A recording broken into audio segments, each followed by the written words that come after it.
அருளாளன் நிகரற்ற பேரன்பாளன் இல்லாமல்ல அல்லாஹுவின் திருப்பெயரை போற்றி புகழ்ந்தவனாக சாந்தியும் சமாதானமும் இரண்டு உலகத்திற்கும் அருள்கொடையாக அனுப்பப்பட்ட இறுதி தூதர் முஹம்மது ஸல்லல்லாஹு அலைஹி வஸல்லம் அவர்களின் மீதும் அவர்களை பின்பற்றி வாழ்ந்த சத்திய சஹாபாக்கள், தாபிஈன்கள், தபஅ தாபிஈன்கள், குறிப்பாக இந்த ஜும்மாவுடைய தினத்திலே ஒன்று கூடியிருக்கக்கூடிய நம் அனைவர்களின் மீதும் வல்ல ரஹ்மானுடைய வற்றாத பெருங்கருணை என்றும் நிலவட்டுமாக. ஆமீன். சங்கைக்குரிய அல்லாஹ்வின் நல்லடியார்களே, சிறப்பான ஒரு மாதத்திலே நாம் எல்லாம் ஒன்று கூடியிருக்கின்றோம். ரபியுல் அவ்வல் மாதத்தை தொடர்ந்து ரபியுல் ஆஹிர் என்னும் சிறப்பான ஒரு மாதத்திலே நாம் எல்லோரும் ஒன்று கூடியிருக்கின்றோம்.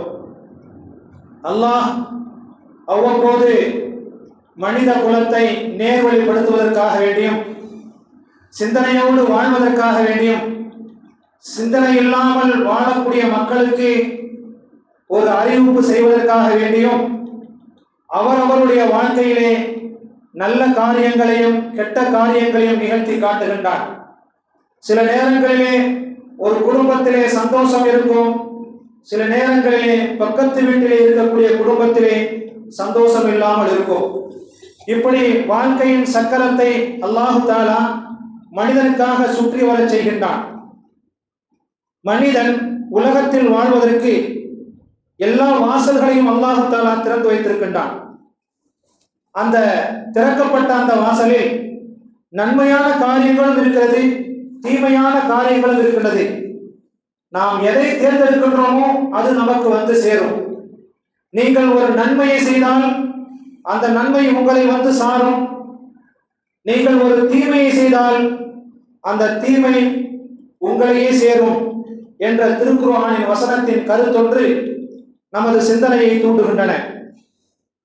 அன்பிற்கினிய அல்லாஹ்வின் நல்லடியார்களே, நல்லோர்களாக பிறக்கக்கூடிய எந்த குழந்தையும் இஸ்லாத்தின் 50 கடமைகளில் ஒன்றான ஹஜ்ஜை நிறைவேற்றிவிட்டு பரிபூர்ணமான முறையிலே அவர் ஹஜ்ஜை முடித்து வீடு திரும்பும் போது அவருக்கு உதாரணம் சொல்லும் போது அல்லாஹ்வின் தூதர் ஸல்லல்லாஹு அலைஹி வஸல்லம் கூறினார்கள், பிறந்த குழந்தை எப்படி எந்த பாவத்தையும் அறியாதோ அப்படிப்பட்ட மனிதராக பாவங்கள் எல்லாம் அழிக்கப்பட்டு கழுகப்பட்டு தூய்மையான அன்று பிறந்த குழந்தையை போன்று வருகிறார் என்று சொல்லுகின்றார்களே, அப்படிப்பட்ட ஒன்றும் அறியாத குழந்தை முதல் வயோதிகம் அடைந்தவர்கள் வரை நாம் எல்லோரும் உலகத்திலே வாழும் காலத்திலே நல்ல குழந்தையாக பிறந்ததை போன்று, பாவமற்ற நிலையிலே பிறந்ததை போன்று, பாவங்கள் செய்யாமல் சாலிஹான நல்ல அமல்களோடு வாழ்ந்து மறையும் போதெல்லாம் அல்லாஹு தஆலா வெற்றி என்னும் கனியை சொர்க்கத்திலே நமக்கு வைத்திருக்கின்றார். நோய் நொடிகள் இருக்கும், அவைகளெல்லாம் காலத்திலே சாதாரணமாக ஆக்கப்படக்கூடிய ஒன்று. அதற்குத்தான் பெருமானார் ஸல்லல்லாஹு அலைஹி வஸல்லம் அவர்கள் கூறினார்கள், யா அல்லாஹ், நோயை விட்டும், அதிக கடன் இருப்பதை விட்டும், திடீர் மரணத்தை விட்டும், கடனோடு மரணிப்பதை விட்டும், உனக்கு இணை வைப்பதை விட்டும், கெட்ட மரணத்தை விட்டும் எங்களை காப்பாற்றுவாயாக என்று பெருமானார் ஸல்லல்லாஹு அலைஹி வஸல்லம் அவர்கள் கூறியிருக்கின்றார்கள். உலகத்திலே வாழக்கூடிய காலத்திலே குறைந்த அளவு நம்முடைய சிந்தனையை தூண்டக்கூடிய அளவுக்கு நம்முடைய செயல்கள் இருக்க வேண்டும். நம்முடைய சிந்தனையை தாண்டி நம்முடைய செயல்கள் மாறிவிட்டால் அது கால்நடைகளுக்கு சமம் என்பதை அல்லாஹ் உதாரணம் காட்டி எச்சரிக்கை செய்கின்றார். படைப்புகளிலே ஆக சிறந்த படைப்பு மனிதன் என்று கூறக்கூடிய ரப்புல் ஆலமீன் அவனுக்கான தகுதியை அவன் புரிய வேண்டும். நமக்குள்ள அந்தஸ்து என்ன, நமக்கு இருக்கக்கூடிய வலிமை என்ன என்பதை ஒவ்வொரு மனிதர்களும் உணரும் போது அவர்களுக்கு கிடைக்கக்கூடிய வெற்றி இலகுவாக ஆகிவிடுகின்றன. பெருமானார் ஸல்லல்லாஹு அலைஹி வஸல்லம் அவர்கள் ஒரு ஹதீஸின் மூலமாக நமக்கு சொல்லுகின்றார்கள். அந்த ஹதீஸ் நிச்சயமாக நாம் எல்லாம் பாக்கியசாலிகள். நாம் நம்முடைய அந்தஸ்து என்ன, இஸ்லாமிய மார்க்கத்திலே பிறந்திருக்கக்கூடிய ஆண்களாக இருந்தாலும் பெண்களாக இருந்தாலும் நம்முடைய உயர்வு என்ன, நம்முடைய அந்தஸ்து என்ன, நமக்காக வழிகாட்டுவதற்காக வேண்டி அனுப்பப்பட்ட மாமனிதர் முஹம்மது ஸல்லல்லாஹு அலைஹி வஸல்லம் அவர்கள் யார், அவர் எப்படிப்பட்டவர், ஏன் 20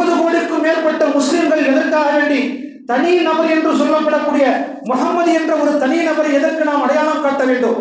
எத்தனையோ தலைவர்கள் இருக்கின்றார்கள், எத்தனையோ மனிதர்கள் இருக்கின்றார்கள், அவர்களெல்லாம் செல்வத்திலே சிறந்திருக்கின்றார்கள், குடும்பத்தால் உயர்ந்த குலத்திலே இருக்கின்றார்கள், வாழ்க்கையிலே செழிப்போடும் சந்தோஷத்தோடும் இருக்கின்றார்கள்.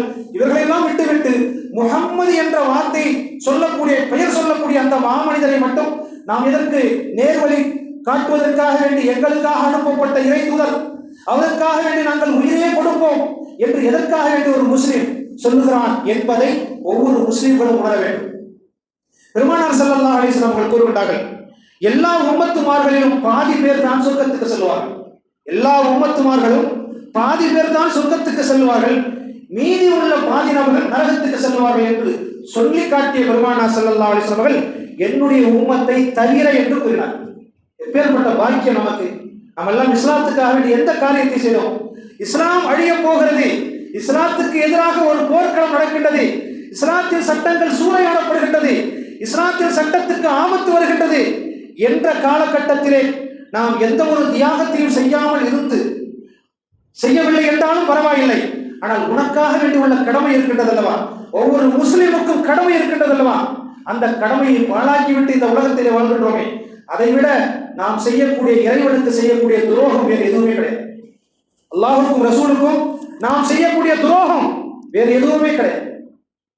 மார்க்கத்துக்காக வேண்டி பலவிதமான துயரங்களை, துன்பங்களை சகித்து வாழ்ந்த சஹாபா பெருமக்கள், அவர்களெல்லாம், இவர்களுக்கெல்லாம் தலைவர் என்று இனம் காட்டப்பட்ட, அடையாளம் காட்டப்பட்ட அண்ணல் நபி ஸல்லல்லாஹு அலைஹி வஸல்லம் அவர்கள் 3 நாட்களுக்கு தொடர்படியாக பெருமானார் ஸல்லல்லாஹு அலைஹி வஸல்லம் வீட்டிலே அடுப்பு எரிந்தது கிடையாது என்று அவர்களின் மனைவி அன்னை ஆயிஷா ரலியல்லாஹு தஆலா அன்ஹா அவர்கள் குறிப்பிடுகிறார்கள். நாமும் தான் இஸ்லாத்திலே வாழ்கின்றோம். என்றைக்கு நாம் அடுப்பு எரியாமல் நம் வீட்டிலே இருந்தது? 3 வேளை என்பதற்கு பதிலாக 6 வேளை 7 வேளை என்று நம்முடைய குடும்பத்திலே அடுப்புகள் எரிந்து கொண்டு சந்தோஷமாகத்தான் இருக்கின்றோம். ஆனால் இந்த சிரமத்தை ஏற்று, சிரமத்தை தியாகம் செய்து, குடும்பங்களையும் செல்வங்களையும் உயிர்களையும் தியாகம் செய்து பிறக்கப்பட்ட இந்த மார்க்கம், இந்த மார்க்கத்துக்காக வேண்டி நாம் ஒரு தூசியை கூட தியாகம் செய்யவில்லை.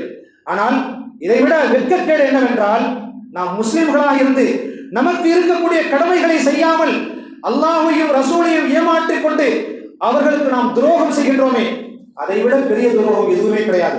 காரணம் என்னவென்றால், அல்லாஹ்வின் தூதர் ஸல்லல்லாஹு அலைஹி வஸல்லம் அவர்கள் தன்னுடைய உம்மத்துமார்களை அவ்வளவு உயர்வான அந்தஸ்திலே வைத்திருக்கிறார்கள்.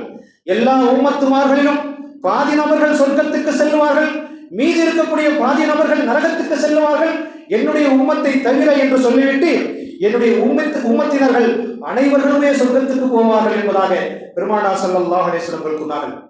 நல்ல அமல்கள் புரிந்து நல்ல மனிதனாக வாழ வேண்டும் என்பதை போல நாம் பெற்ற பிள்ளைகளையும் நல்ல ஒழுக்கத்தோடு வளர்த்தெடுக்க வேண்டிய கட்டாயம் நமக்கு இருக்கிறது. நாம் எல்லாம் எப்படி துவா கேட்போம்? யா அல்லாஹ், என் பிள்ளைய படிக்க வச்சுட்டேன், நல்ல உயர்வான நிறைய சம்பளம் கொடுக்கக்கூடிய ஒரு இடத்துல வேலை வாங்கி தருவாயாக என்று கேட்போம். யா அல்லாஹ், நல்ல விதமா சாப்பிட்டு நல்ல வீடு கட்டுனேன், நல்ல பணக்கார குடும்பத்துல போய் ஒரு பொண்ணை எடுத்து நாம கல்யாணம் செய்யணும், அப்படிதான் துவா செய்வோம். ஆனால் மார்க்கம் நமக்கு என்ன சொல்லி தருகிறது? அல்லாஹும்ம ரிஸ்க் அவுலாதி, இறைவா என் குழந்தைகளுக்கு ரிஸ்க் வழங்குவாயாக. எப்பேற்பட்ட ரிஸ்க்? இல்மன் நாஃபியா, பயன் தரக்கூடிய கல்வியை ரிஸ்காக கொடுப்பாயாக. அமலன் சாலிஹன், நல்ல அமல்கள் புரிந்து சாலிஹான மனிதனாக மாறிவிடுவானே என் பிள்ளை, அந்த ரிஸ்கை என் பிள்ளைக்கு கொடுப்பாயாக என்று துஆ செய்ய வேண்டும் ஒவ்வொரு பெற்றோர்களும். என் பிள்ளைக்கு நல்ல அமல்கள் புரிவதற்கு பாக்கியம் செய்வாயாக, என் பிள்ளைக்கு நல்ல கல்வியை கொடுப்பதற்கு நீ உதவி செய்வாயாக என்ற வார்த்தைகளை கொண்டு அல்லாஹ்விடத்திலே வருங்காலத்திலாவது நாம் துஆ செய்ய வேண்டும். என் பிள்ளை நன்றாக படித்து லட்சக்கணக்கில் சம்பாதிக்க வேண்டும் என்று எப்படி நினைக்கின்றோமோ அதுபோன்று மறுமை வாழ்வுக்காக வேண்டி நம் பிள்ளைகளை தயார்படுத்த வேண்டும். உலகத்தில் எப்படி வாழ வேண்டும் என்பதை மட்டும் நாம் கற்று வைத்திருக்கிறோம். உலகத்தில் நான் எப்படி வாழ வேண்டும் என்பதை துல்லியமாக ஆரம்பம் முதல் இறுதி வரை நாம் 10 வருஷம் கழிச்சு என்ன செய்யணும், 5 வருஷத்துக்கு முன்னாடி என்ன செஞ்சிருக்கணும், இன்னும் 4 வருஷம் தான் இருக்குது, அதுக்குள்ள இதெல்லாம் சேகரிச்சுக்கணும் என்று உலகத்திலே வாழக்கூடிய கட்டங்கள் இருக்கின்றது அல்லவா? அவைகளெல்லாம் பிரித்து பிரித்து பிரித்து நாம் நன்றாக யோசித்து வாழ்கின்றோம். ஆனால் மறுமை வாழ்வை நமக்கும் சரி நம் பிள்ளைகளுக்கும் சரி கற்றுக் கொடுப்பதில் மறந்து விடுகின்றோம். இந்த நிலைகள் நீடித்தால் நமக்கு எதிராக நம் பிள்ளைகள் சாட்சி சொல்வார்கள். மறுமையில் இறைவனின் நீதிமன்றத்திலே நமக்கு எதிராக நம் பிள்ளைகளே சாட்சி சொல்வார்கள். தான் பெற்ற பிள்ளையை என்னுடைய மகன்தான் என்று ஒரு நபி அல்லாஹ்ட்ட வாதாடினார். தெரியுமா சம்பவம்? ஒரு நபி தான் பெற்ற பிள்ளையை என்னுடைய பிள்ளை என்று வாதாடினார். அதற்கு அல்லாஹ் வாதத்துக்கு பிரதிவாதமாக மாறி உன் பிள்ளை அல்ல என்று அல்லாஹு தஆலா திருக்குர்ஆனிலே சொல்லி காட்டுகின்றான். வகால நூஹு ரப்பிலா, நூஹ் அலைஹிஸ்ஸலாத்து வஸ்ஸலாமுடைய சரித்திரத்தை அல்லாஹ் கூறுகின்றான். வனாதா நூஹுன் ரப்பஹு, ரப்பை நூஹ் அலைஹிஸ்ஸலாத்து வஸ்ஸலாம் அழைக்கின்றார். யா அல்லாஹ், ஃபகால ரப்பி இன்ன இப்னி மின் அஹ்லி, என் மகன் என் குடும்பத்தை சேர்ந்தவன் என்று போராட்டம் செய்கின்றார் அல்லாஹ்விடத்தில். யா அல்லாஹ், நான் பெற்ற பிள்ளை இங்கே நிற்கின்றான், அவன் என்னுடைய பிள்ளை என்று அல்லாஹ்விடம் சொல்லும் போது அல்லாஹ் அவருக்கு பிரதிவாதமாக மாறி அல்லாஹ் சொல்லுகின்றான். கால யா நூஹு இன்னஹு லைஸ மின் அஹ்லிக, அவன் உன் குடும்பத்தை சேர்ந்தவன் அல்ல. இன்னஹு அமலுன் கைரு சாலிஹின், நீங்கள் கேட்கக்கூடிய இந்த கேள்வி மடத்தனமான கேள்வி. அமலுன் கைரு சாலிஹின், நல்ல செய்தி அல்லாத கெட்ட வார்த்தையை சொல்லி என்னிடம் கேட்கின்றீர்கள் என்று அல்லாஹு தஆலா திருக்குர்ஆனிலே சொல்லி காட்டுகின்றான். நமக்கு எதிராக நம்முடைய பிள்ளைகள் எப்படி சாட்சி சொல்லும் என்பதையெல்லாம் நாம் கவனித்து வந்தோமே. அதற்கு உதாரணத்தை நூஹ் அலைஹிஸ்ஸலாத்து வஸ்ஸலாமுடைய சரித்திரத்தில் அல்லாஹ் கூறுகின்றான். அல்லாஹ் என்னுடைய மகன் உன் குடும்பத்தை சேர்ந்தவன் அல்ல என்று அல்லாஹ் கூறுகின்றானே. இந்த போராட்டம் நடப்பதற்கு காரணம் என்ன என்றால் ஈமான். மகனிடத்திலே ஈமான் இல்லை, மகனிடத்திலே ஈமான் இல்லை. அந்த நேரத்திலே காலங்கள் ஓடிக்கொண்டே இருக்கின்றன. நூஹ் அலைஹிஸ்ஸலாத்து வஸ்ஸலாம் அவர்களுடைய சரித்திரத்தை பற்றி அவர்களை பற்றி அல்லாஹ் தஆலா திருக்குர்ஆனிலே குறிப்பிடும் போது இல்லா 50 ஆமன், 1000 ஆண்டுகளுக்கு 50 ஆண்டுகள் குறைவாக இருந்தால் எத்தனை ஆண்டுகள்? 950 ஆண்டுகள் வாழ்ந்த ஒரு நபி தன் மகனை காப்பாற்றுவதற்காக வேண்டிய இறைவனிடத்திலே, இறைவா நான் பெற்ற பிள்ளை என்னுடைய குடும்பத்தை சேர்ந்தவன் என்று சொன்ன சொல்லை அல்லாஹ் ஏற்றுக்கொள்ளவில்லை. காரணம் ஈமான். வெள்ளத்தில் மூழ்கி செத்துவிடாமல் உங்களையும் உங்கள் குடும்பத்தார்களையும் உங்களை நம்பி ஈமான் கொண்டவர்களையும் காப்பாற்றிக் கொள்ளுங்கள் என்று சொன்ன ரப்பு, தண்ணீரில் மூழ்கி செத்துவிடாமல் இருக்க என் மகனையும் என்னோடு அழைத்துக் கொள்கின்றேனே என்று நூஹ் அலைஹிஸ்ஸலாத்து வஸ்ஸலாம் கேட்டபோது அல்லாஹ் சொன்னான், என்னை ஈமான் கொள்ளாதவன் நீங்கள் பெற்ற பிள்ளையாக இருந்தாலும் நான் ஏற்றுக்கொள்ள மாட்டேன். ஈமானின் அடையாளத்தோடு உலகத்திலே வாழவில்லை என்றால், ஈமானின் அடையாளத்தோடு உலகத்திலே வாழவில்லை என்றால், முஸ்லீம் என்ற அடையாளத்தை தொலைத்துவிட்டு ஒரு முஸ்லீம் இந்த உலகத்திலே வாழ்ந்தால் மறுமையிலே வெற்றி இல்லை என்பதை 100% இந்த நபியின் மகனின் சம்பவம் நமக்கு உணர்த்துகின்றன. எந்த வெற்றியும் கிடைக்காது. இஸ்லாம் என்ற அடையாளத்தை தொலைத்துவிட்டு ஒரு முஸ்லிமான ஆணோ ஒரு முஸ்லிமான பெண்ணோ இந்த உலகத்திலே வாழ்ந்தால் அவனுக்கு வெற்றி என்பது எட்டாத கனியாக ஆகிவிடும். அது நபியின் மகனாக இருந்தாலும் சரி என்று திருக்குர்ஆன் நமக்கு சொல்லி காட்டுகிறது. ஒரு குற்றத்தை தெரியாமல் செய்துவிட்டால் அதற்கு தண்டனை இல்லை. ஒரு குற்றத்தை ஒரு மனிதன் தெரியாமல் செய்துவிட்டால் அதற்கு தண்டனை இல்லை. தான் செய்வது குற்றம் என்று எப்போது ஒரு மனிதன் தெரிந்து கொண்டானோ அதை அவன் தொடர்ச்சியாக செய்தால் அவனின் தௌபாவையும் அல்லாஹ் தஆலா ஏற்றுக்கொள்ள மாட்டான். சும்மா கஃபரு சும்மா ஆமனு சும்மா கஃபரு சும்மா ஆமனு என்று ஒரு இடத்திலே அல்லாஹ் தஆலா திருக்குர்ஆனிலே சொல்லி காட்டுவான்.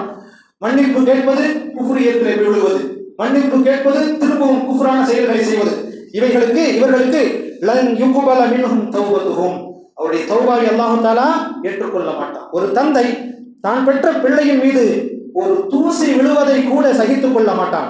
அதே குழந்தை தீனுடைய கல்வி இல்லாமல் மார்க்கத்தை தெரிந்து கொள்ளாமல் வளர்ந்தால் மறுமையில் நம்மை காப்பாற்றும் என்று நாம் நினைத்து கூட பார்க்க முடியாது.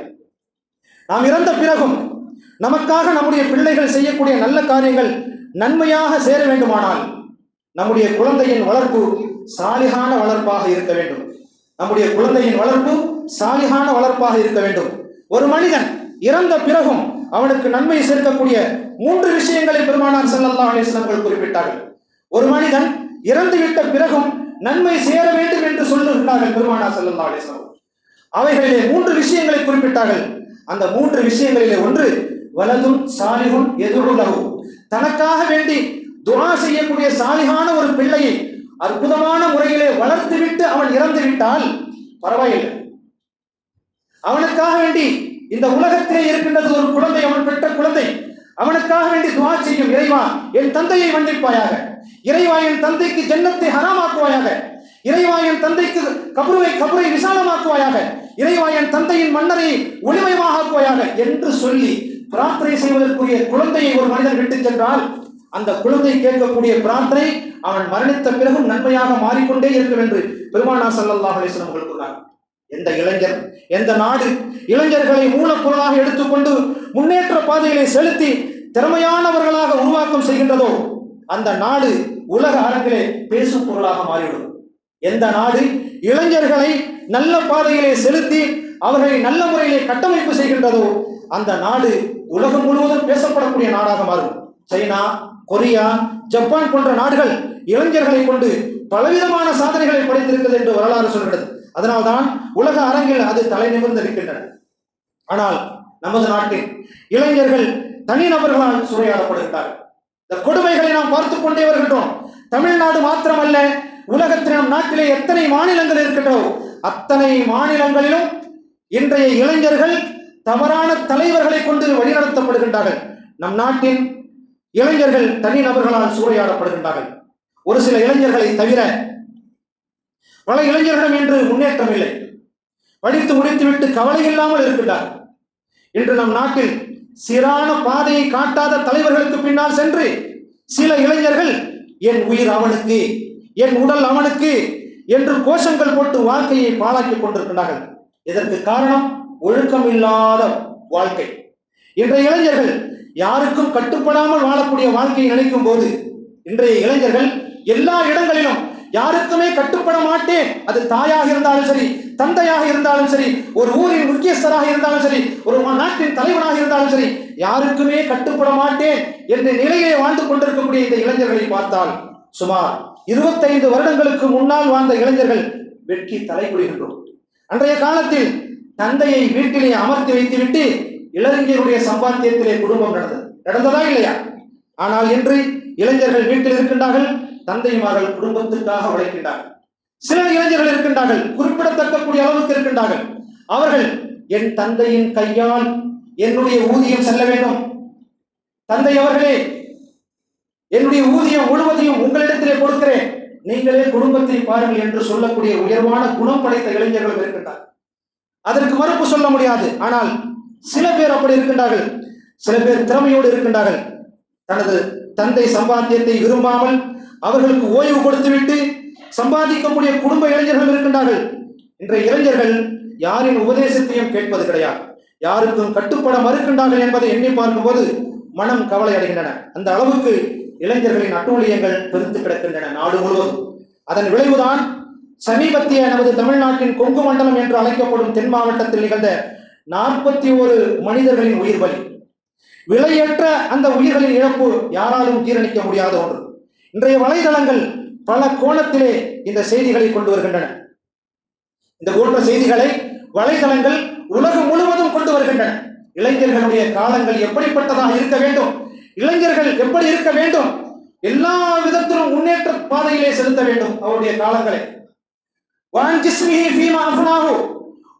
உன் உடம்பை பற்றி கேட்கப்படும், உன் வாலிபத்தை பற்றி கேட்கப்படும் என்று பெருமானார் ஸல்லல்லாஹு அலைஹி வஸல்லம் அவர்கள் குறிப்பிட்டார்கள். அடுத்தடுத்து கேள்விகளை கேட்கக்கூடிய ரப்புல் ஆலமீன் மறுமை நாளிலே ஒரு தந்தை குழந்தையை பற்றி விசாரிக்கப்படுவான், ஒரு மனைவி கணவனை பற்றி விசாரிக்கப்படுவான், ஒரு குடும்ப தலைவன் குடும்பத்தை பற்றி விசாரிக்கப்படுவான் என்று சொல்லிக்கொண்டு வரிசைப்படுத்தக்கூடிய பெருமானார் ஸல்லல்லாஹு அலைஹி வஸல்லம் அவர்கள், இளைஞர்கள் உங்களுடைய வாலிபத்தை எதிரே கழித்தீர்கள் என்று அல்லாஹ் தஆலா கேள்வி கேட்பான். இதற்கு சரியான முறையிலே பதில் சொல்லாதவரை உங்களின் 2 பாதங்களும் அந்த இடத்தை விட்டு நகராது என்பதாக பெருமானார் ஸல்லல்லாஹு அலைஹி வஸல்லம் அவர்கள் கூறினார்கள். அன்பிற்கினிய இளைஞர் பெருமக்களை, கூட்டத்தார்களே, பாவத்தின் பிறப்பிடம் மதுவின் போதையிலே ஆரம்பமாகிறது. ஒரு மனிதன் அதற்கு அடிமையாகாமல் இருக்கும் காலம் வரை, மதுவுக்கு போதையாகாமல் இருக்கும் காலம் வரை அவன் எத்தனை தவறுகள் செய்தாலும் மன்னித்து விடலாம் என்ற அளவுக்குத்தான் அவன் தவறு செய்வான். அதை கூட ஒரு கட்டத்துக்குள்ளே வைத்துக் கொள்வான். ஆனால் கொடூரமான அந்த போதை பழக்கத்துக்கு அடிமையாகிவிட்ட ஒருவன் எதை வேண்டுமானாலும் செய்வான், தனது சுய சிந்தனையை இழப்பான், கட்டுப்பாட்டை இழப்பான், குடும்பத்திலே கெட்ட பெயரை வாங்குவான், இளம் வயதிலே மரணத்தை தழுவுவான், தனக்கு பிறந்த பச்சிளம் குழந்தைகளை அனாதையாக விட்டு சென்று விடுவான். போதைக்கு எவ்வளவு பெரிய கொடூரங்கள் நிறைந்திருக்கின்றன. போதை என்ற அந்த வார்த்தைக்கு உள்ளே இத்தனை கொடூரங்கள் அமைந்திருக்கின்றன. இன்று பள்ளிக்கூடங்களிலே படிக்கக்கூடிய இளைஞர்களிடத்திலே கூட, இளம் வயதுடைய பெண்களிடத்திலே கூட மது பாட்டில்களை கைகளிலே வைத்துக் கொண்டு வலைதளங்களிலே வெட்கமில்லாமல் செய்தியை பரப்புகின்றார்கள். ஒரு நாட்டின் வளர்ச்சிக்கு இளைஞர்கள் மிக மிக அவசியம் என்பதை சில நேரங்களில் அரசாங்கமே மறந்து விடுகிறது. ஒரு நாட்டின் வளர்ச்சிக்கும் முன்னேற்றத்திற்கும் இளைஞர்கள் தான் காரணம் என்பதை சில நேரங்களிலே அரசாங்கமே மறந்து விடுகின்றன. அதன் விளைவு இந்த கொடூரங்கள் நடந்து கொண்டிருக்கின்றன. 100 லிட்டர் பால், அந்த 100 லிட்டர் பாலிலே ஒரு சொட்டு போதை கலந்தாலும் அந்த 100 லிட்டர் பாலும் போதை உடையது என்று எச்சரிக்கை செய்யக்கூடிய இஸ்லாமிய சட்டங்களை பின்பற்ற வேண்டும். அன்பிற்கினிய அல்லாஹ்வின் நல்லடியார்களே, 100 லிட்டர் நிறைந்த ஒரு பாலில் ஒரு சொட்டு போதை பொருள் அது கலந்துவிட்டால் முழுவதுமாக ஹராம், குல்லு முஸ்கிரின் ஹராம் என்று சொல்லக்கூடிய மார்க்கத்தில் இருக்கக்கூடிய நாம் நிச்சயமாக அதற்காக வேண்டி நாம் சந்தோஷப்பட வேண்டும். இப்படிப்பட்ட மார்க்கத்தை அல்லாஹ் நமக்கு வழிகாட்டியாக நமக்கு தந்திருக்கின்றானே என்று சந்தோஷப்படுங்கள். இளைஞர்கள் எந்த நேரத்திலும் உங்களுடைய புத்தியின் கூர்மையை வழுங்க செய்து விடாதீர்கள். காரணம் ஊருக்கு மாத்திரமல்ல, நாட்டுக்கு மாத்திரமல்ல, உங்கள் குழந்தைகளுக்கும் உங்கள் குடும்பத்தார்களுக்கும் நீங்களே விசாரணை செய்யப்படுவீர்கள். நீங்கள் தான் பொறுப்புதார்கள். எனவே எல்லா நேரத்திலும் நாம் எச்சரிக்கையோடு இருக்க வேண்டும். எச்சரிக்கையோடு நாம் இருக்க வேண்டும் என்பதை இந்த சம்பவத்தின் மூலம் நடக்கக்கூடிய உலக நடப்புகளின் மீது நாம் புரிந்து கொள்ள வேண்டும். அதுபோன்று நாம் எல்லா நேரத்திலும் ஒழுக்கத்தோடு வாழ்வதற்கு அல்லாஹ்விடத்திலே நாம் கையேந்தி துஆ செய்ய வேண்டும். நம் எல்லோரையும் நம் தவறுகளுக்கு மன்னிப்பு கொடுத்து நம்மை அல்லாஹ் காப்பாற்ற அருள் புரிவானாக. பாலஸ்தீனம் மற்றும் காசாவில் வாழும் மக்களின் துயரங்களை துடைத்து அவர்களுடைய துன்பத்திலே நாமும் பங்கு கொண்டு அவர்களுக்காக வேண்டி துஆ செய்யப்படுகின்றது. ஃபஜ்ருடைய நேரத்திலே 2 வாரமா தொடர்ச்சியா சொல்லிட்டு இருக்கிறேன். யாருமே வந்த மாதிரி தெரியல. உங்களுக்கு அக்கறை இல்லைன்னு நினைக்கிறேன். நம்மை சந்தோஷமாக வைத்துவிட்டு நம்முடைய மார்க்கத்தின் சகோதரர்கள் அங்கே அழிந்து கொண்டிருக்கின்றார்கள். அவர்களுக்காக வேண்டி காலையிலே ஒரே ஒரு தூக்கத்தை தியாகம் செய்து அவர்களுக்காக வேண்டி எழுந்து வந்து துஆ செய்வதற்கு நமக்கு மனமில்லை. 2 வாரங்கள் தொடர்ச்சியாக நினைவுபடுத்துகின்றேன். எங்க போய் சொல்றது கொடுமைகள். பள்ளிவாசல் நமக்கு உரியது. நாம் தொலைவில் என்றால் அது யார் தொழுவா? வந்து பள்ளிவாசலை அனாதியாக விட்டு விட்டால் அல்லாஹ் சும்மா விட்டு விடுவானா? யாரெல்லாம் எனக்கு கொடுப்பாயாக, யாரெல்லாம் எனக்கு தருவாயாக என்று சொல்லக்கூடிய கேட்கக்கூடிய இடத்திலே நாம் இருக்கின்றோம். ஆனால் அல்லாஹு தஆலா நம்மை சந்தோஷமாக வைத்திருக்கின்றான். எனவே அந்த கொடும் துயரத்திலே கஷ்டப்பட்டு கொண்டிருக்கக்கூடிய அந்த பலஸ்தீன மக்களுக்காக வேண்டி நாமும் துஆ செய்வதற்காக வேண்டி உள்ள அந்த நேரத்திலே கலந்து கொள்ள வேண்டும். அவருடைய துன்பத்திலே நாமும் பங்கு கொள்ள வேண்டும். அவர்களுக்காக வேண்டி துஆ செய்யக்கூடிய தொழுகைகள் அவைகளிலும் கலந்து கொள்ள வேண்டும். யா அல்லாஹ், ஆது சமூது கூட்டத்தார்களை அழித்ததை போன்று இஸ்ரேல் நாட்டின் யூத அரசாங்கத்தை அழிப்பாயாக. மக்களுக்கு நிம்மதியை தருவாயாக. எல்லோருக்கும் சுபிட்சமான வாழ்க்கையை தருவாயாக. எங்களுடைய ஈமானை உறுதிப்படுத்துவாயாக. நாங்கள் சக்ராத்துடைய காலத்திலே இருக்கும் போது எங்களுடைய நாவுகளிலே லா இலாஹ இல்லல்லாஹ் முஹம்மதுர் ரசூலுல்லாஹ் என்ற கலிமாவை ஓதக்கூடிய பாக்கியத்தை தருவாயாக. வஆகிரு தஅவானா அல்ஹம்துலில்லாஹி ரப்பில் ஆலமீன். அஸ்ஸலாமு அலைக்கும் வரஹ்மத்துல்லாஹி வபரகாத்துஹு.